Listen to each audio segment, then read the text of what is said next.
Di saat dunia menaruh harapan terakhir pada meja damai di Istanbul, justru malam Ukraina kembali dibakar, bukan oleh cahaya dari obor perdamaian, melainkan kilau ledakan dan jerit langit yang dirobek rudal. Kota demi kota, rumah demi rumah, berubah menjadi puing dan abu. Suara negosiator digantikan isak anak-anak, ratapan ibu, dan raungan sirene. Presiden Vladimir Putin, dengan sorot mata tajam dan retorika membakar, menuduh Kiev telah berubah menjadi organisasi teroris. Tapi benarkah itu? Atau ini hanya topeng lain dari panggung politik gelap yang tak ingin perdamaian tumbuh? Saat rakyat menggigil di balik keruntuhan, para penguasa sibuk menyusun langkah dan strategi. Di balik kehancuran ada narasi yang ingin dikendalikan. Tapi 1 Juni 2025, segalanya berubah. Ukraina membuka babak baru Operasi Jaring Laba-Laba. Sebuah operasi bayangan terbesar sepanjang perang, yang mengirimkan ratusan drone melesat jauh melintasi perbatasan Rusia. Target mereka bukan kota biasa, tapi pangkalan udara strategis Rusia. Moskow tak tinggal diam. 7 Juni, saat fajar belum menyapa Kharkiv, ratusan drone dan rudal dilepaskan. Langit kota menjadi lautan api. Osnoviansky dan Kievsky luluh lantak. Seorang ibu dan bayinya meregang nyawa.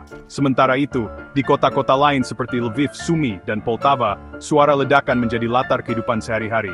Lebih dari 400 drone dan 40 rudal dilepaskan.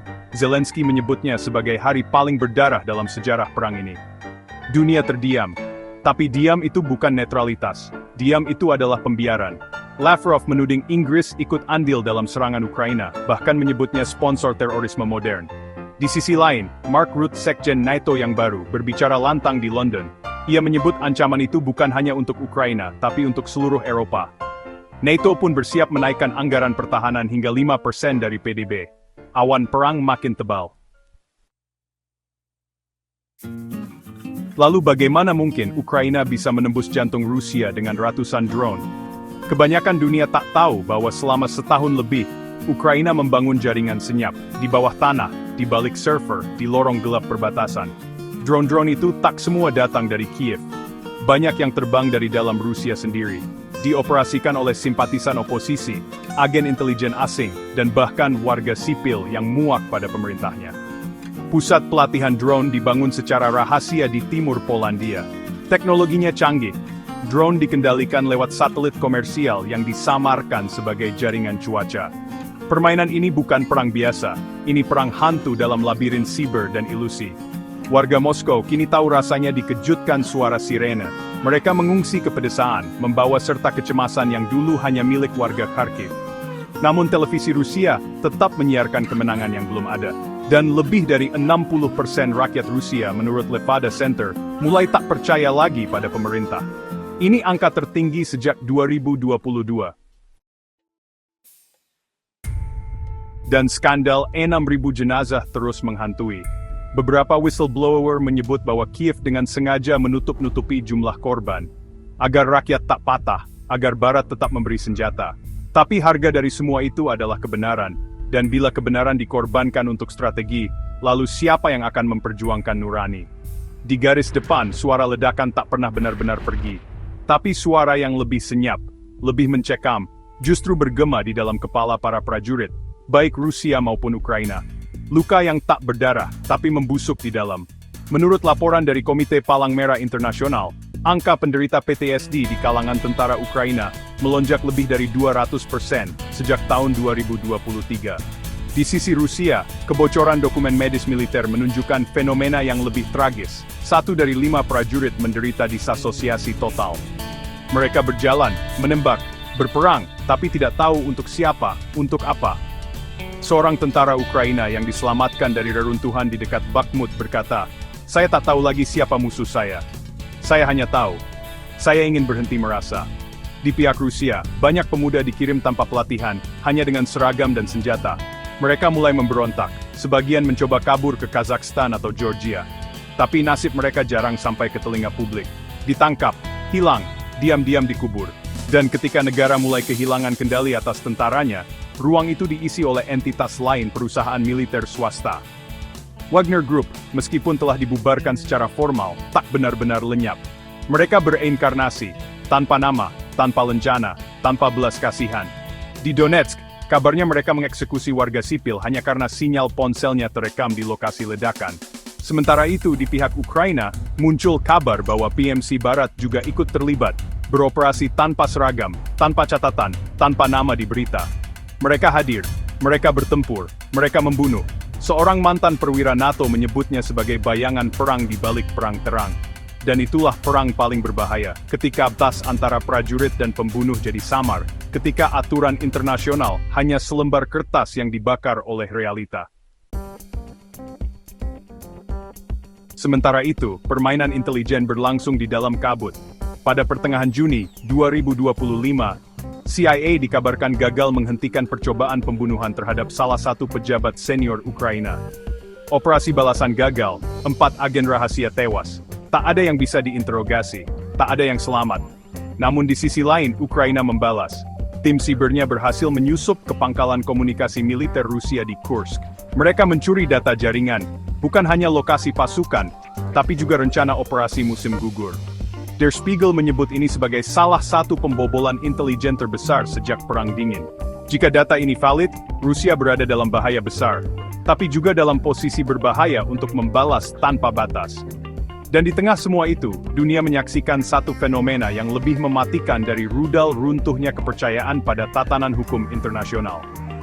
PBB hanya jadi forum retorika. Dewan Keamanan macet permanen. Mahkamah Internasional tidak bisa bergerak karena Rusia bukan anggota Statuta Roma, dan Ukraina tak menjamin keselamatan penyelidik. Maka, siapa yang bisa mengadili kejahatan perang?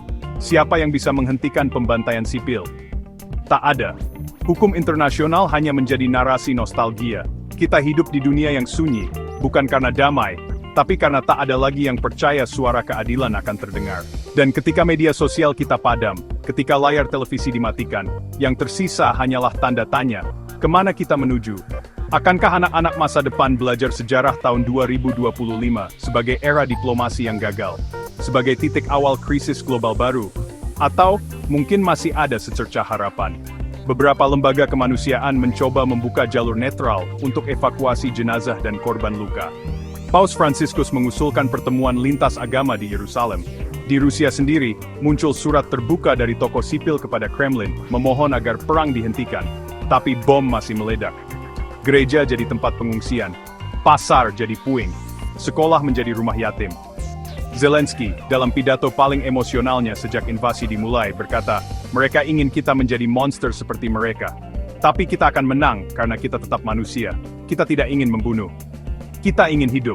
Tapi jika mereka memaksa, maka bahkan debu terakhir dari kota kami akan melawan. Dan kini semua kembali ke titik mula meja runding Istanbul. Bukan lagi soal siapa yang menguasai wilayah, tapi soal apakah umat manusia masih bisa memilih akal sehat sebelum semuanya menjadi abu dan sejarah kehilangan arah. Satu hal yang tak bisa disangkal, sejarah sedang ditulis ulang, dan tinta yang digunakan bukanlah pena, melainkan darah. Di tengah derasnya kabar kematian dan serpihan drone yang jatuh di atap rumah-rumah tua, dunia mulai kehilangan pegangan. Bukan hanya karena peluru dan bom, tapi karena realitas moral yang mulai keropos, saat kebenaran, keadilan, dan kemanusiaan tak lagi memiliki tempat dalam diplomasi. Laporan intelijen dari Prancis menyebut bahwa Rusia mulai menggerakkan divisi nuklir taktisnya ke wilayah Kaliningrad. Tujuannya, menakuti NATO. Tapi di dalamnya, ada kekhawatiran yang jauh lebih besar, bahwa Moskow sudah masuk tahap nothing to lose. Di Washington, para pejabat pertahanan terpaksa melakukan simulasi ulang untuk hari terburuk. Skenario-skenario yang dulu ditulis hanya untuk pelatihan, kini dibuka kembali dengan tangan gemetar serangan nuklir terbatas di Donbas, sabotase nuklir di pembangkit Zaporizhia, hingga bom kotor yang sengaja diledakkan di kota pelabuhan Odessa. Dalam simulasi itu, korban sipil bukan ribuan, tapi ratusan ribu. Dan ekonomi dunia akan rontok seperti tubuh lemah yang kehilangan darah dari luka tak terlihat. Bank Sentral Eropa mulai menyiapkan paket ketahanan darurat jika eskalasi memuncak. Harga pangan naik 2 kali lipat hanya dalam 3 pekan. Bursa Asia kacau. Dolar menguat bukan karena kuat, tapi karena yang lain tumbang. Sementara itu, langkah-langkah bayangan mulai bergerak. Di Jepang, jaringan listrik padam di Hokkaido.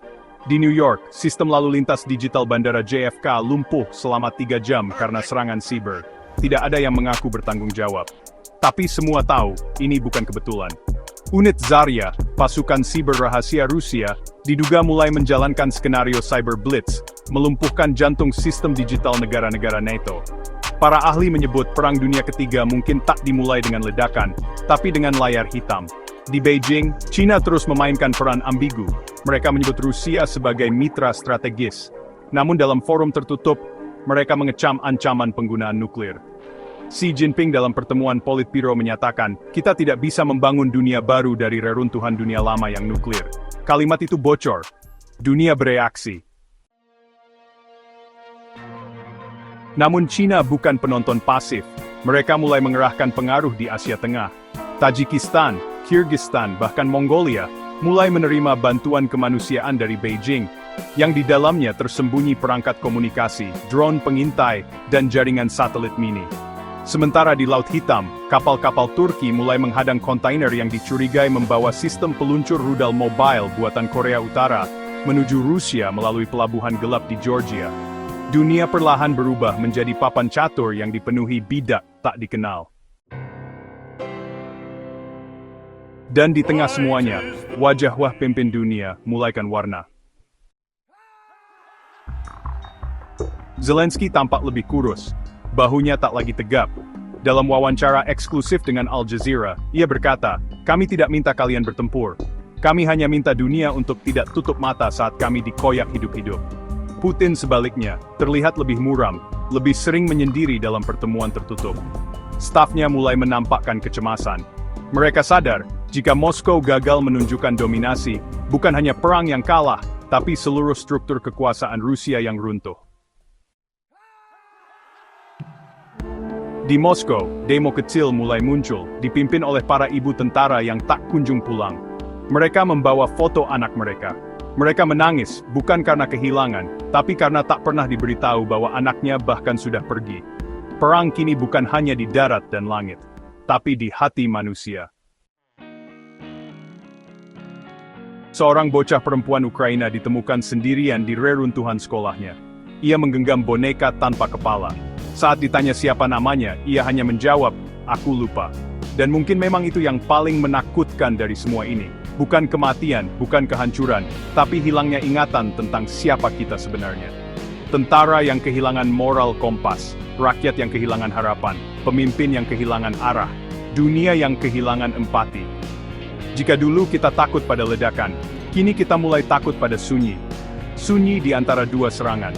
Sunyi saat menunggu apakah rudal berikutnya akan menghantam panti jompo atau rumah sakit. Akhir atau awal. Kini, dunia berada di persimpangan paling gelap dalam sejarah modern. Simulasi RAND Corporation menunjukkan bahwa jika NATO secara resmi mengirim pasukan ke Ukraina, Moskow akan merespon dengan sistem hipersonik Kinzhal. Jika itu terjadi, maka benturan akan tak terhindarkan. Dan dalam 36 jam, seluruh front Eropa Timur akan berubah menjadi medan perang terbuka. Tapi, jika NATO diam saja, Rusia akan menganggapnya sebagai lampu hijau untuk melangkah lebih jauh.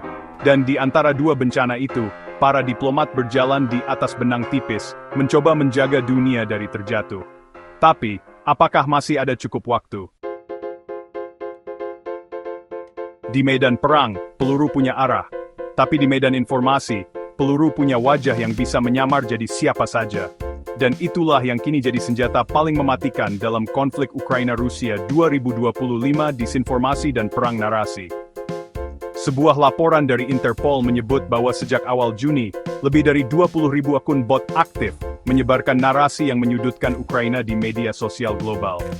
Narasi-narasi seperti Zelensky adalah diktator berkedok demokrasi, atau perang ini dimulai oleh Ukraina sendiri, atau yang lebih kejam, anak-anak Ukraina yang mati hanyalah alat propaganda Barat. Di balik semua itu, ada yang bekerja dalam sunyi. Unit 5475 dari GRU Rusia diduga beroperasi dari dalam Belarus, menyebar manipulasi video, berita palsu, dan bahkan deepfake pidato pemimpin dunia yang belum pernah diucapkan. Sementara itu, Ukraina tak diam. Mereka meluncurkan kontranarasi dengan platform yang disebut Echo of Resistance, sebuah jaringan distribusi real-time testimoni korban perang, rekaman lapangan, dan klip drone yang menunjukkan kekejaman pasukan Rusia. Tapi siapa yang dipercaya? Dunia kini tak lagi yakin pada apapun. Di TikTok, tragedi jadi konten. Di Twitter, fakta dan hoax berlomba jadi trending. Di Facebook, kebenaran dimutilasi oleh algoritma. Di YouTube, perang berubah jadi sinetron geopolitik. Kita hidup di zaman di mana kebenaran bukan lagi soal fakta, tapi soal siapa yang bicara lebih dulu dan siapa yang paling sering. Dan di tengah semua itu, muncul pengkhianatan yang membelah tubuh Ukraina dari dalam.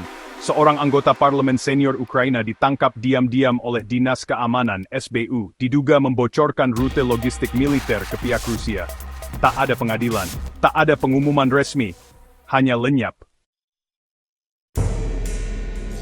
Kabar lainnya menyebut bahwa ada komite bayangan di Kiev, terdiri dari elit bisnis dan militer, yang frustrasi dengan pemerintahan Zelensky dan mulai membangun opsi darurat untuk pemerintahan alternatif, jika Zelensky dianggap terlalu berisiko secara diplomatik dan militer. Konflik ini perlahan mulai memakan anak kandungnya sendiri. Di luar Ukraina, dunia mulai retak. Amerika Serikat, sang sponsor utama Ukraina, kini terjebak dalam dilema politik domestik. Partai Republik yang dipimpin Donald Trump mulai mempertanyakan besarnya dana yang terus mengalir ke Kiev. Dalam salah satu debat TV, Trump berkata dengan nada sinis, "Kita kirim $300 miliar untuk negara yang bahkan tak tahu cara berterima kasih. Dan mereka berani melancarkan operasi tanpa bilang-bilang? Itu bukan sekutu, itu parasit."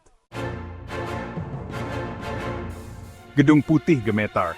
Demokrat berusaha menenangkan sekutu NATO, namun suara Trump dan para loyalisnya mulai membentuk opini publik. Demonstrasi kecil-kecilan muncul di Chicago, Seattle, dan Atlanta. Spanduknya berbunyi, "Bawa pulang uang kita. Bukan perang orang lain."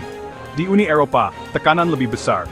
Jerman yang selama ini menyuplai sistem pertahanan udara Iris-T, kini kehabisan stok. Menteri Pertahanannya, Annalena Baerbock, dalam pidatonya menyatakan,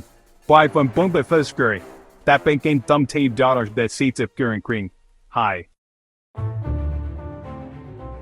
Hungaria menolak kiriman amunisi ke Ukraina. Slovakia menarik kembali konsul kehormatannya. Polandia memperingatkan warganya untuk tak bepergian ke perbatasan timur. Eropa kelelahan. Amerika mulai ragu. Dan Rusia masih bertahan. Meski ekonomi mereka terhuyung karena sanksi, mereka kini menemukan mitra baru, Iran, Korea Utara, dan diam-diam beberapa korporasi bayangan di Afrika. Puncak sunyi, ketika tak ada yang bisa dipercaya. Pada tanggal 22 Juni 2025, muncul ledakan besar di sebuah pangkalan militer Ukraina di dekat Rivne. Media sosial pun jadi ramai ya. Spekulasi menyebar begitu cepat, Rusia menyerang dengan rudal hipersonik. Tapi sehari kemudian, SBU mengumumkan bahwa itu bukan serangan luar, melainkan sabotas dari dalam. Seseorang meledakkan gudang senjata menggunakan perangkat internal. Pelakunya bukan Rusia, melainkan pasukan Ukraina sendiri. Belum diketahui. Tapi satu hal jadi jelas, perang ini telah melampaui logika strategi. Ia telah menjelma jadi perang kepercayaan. Di balik angka-angka yang disorot di layar, di antara hitungan korban dan deretan strategi perang, ada sesuatu yang pelan-pelan kita buang tanpa sadar, kemanusiaan. Kita bicara tentang wilayah, tentang aliansi, tentang nuklir dan drone. Tapi kita lupa, di tengah reruntuhan itu, ada bayi yang lahir tanpa tempat tinggal. Ada anak kecil yang bertanya kenapa langit malam selalu berwarna oranye. Ada seorang ibu yang menyusui di bunker, sambil menyembunyikan tangisnya dari bayinya yang belum tahu apa-apa. Dunia terus menghitung siapa yang unggul di langit dan siapa yang unggul di meja diplomasi. Tapi tak ada yang menghitung berapa banyak hati manusia yang remuk perlahan, bukan karena perang, tapi karena diabaikan. Para jenderal mencatat peta, para pemimpin menekan perjanjian. Tapi sejarah tak akan mencatat siapa paling cerdas memutar strategi. Sejarah akan mencatat siapa yang berani berkata cukup. Kini, di tengah riuh puing dan retaknya kepercayaan global, kita sampai pada satu pertanyaan paling mendasar. Masih adakah ruang di dunia ini untuk tidak saling membunuh? Karena kalau tidak ada lagi ruang untuk itu, kalau dunia ini hanya akan menjadi panggung kematian yang diwarnai kebohongan, dendam, dan propaganda, maka mungkin kita bukan lagi spesies yang layak menyebut dirinya manusia. Tapi, selama masih ada satu anak yang berdoa sebelum tidur di dalam bunker, selama masih ada satu prajurit yang menolak menembak karena mendengar suara tangis, selama masih ada seorang ibu yang menggambar pelangi di tembok berlubang mortir, maka harapan belum mati. Perang bisa menghancurkan kota, perang bisa menumbangkan negara. Tapi selama kita masih bisa mengingat rasa belas kasih, maka sejarah masih bisa dibelokkan ke arah yang lebih terang. Kita hidup di tahun 2025, dan sejarah belum selesai menulis. Kini, pena ada di tangan kita. Akankah kita menulis akhir yang penuh darah, atau akhir yang kelak akan dibaca anak cucu kita sebagai bukti bahwa di tengah segala kegilaan dunia, kita pernah memilih untuk tetap menjadi manusia?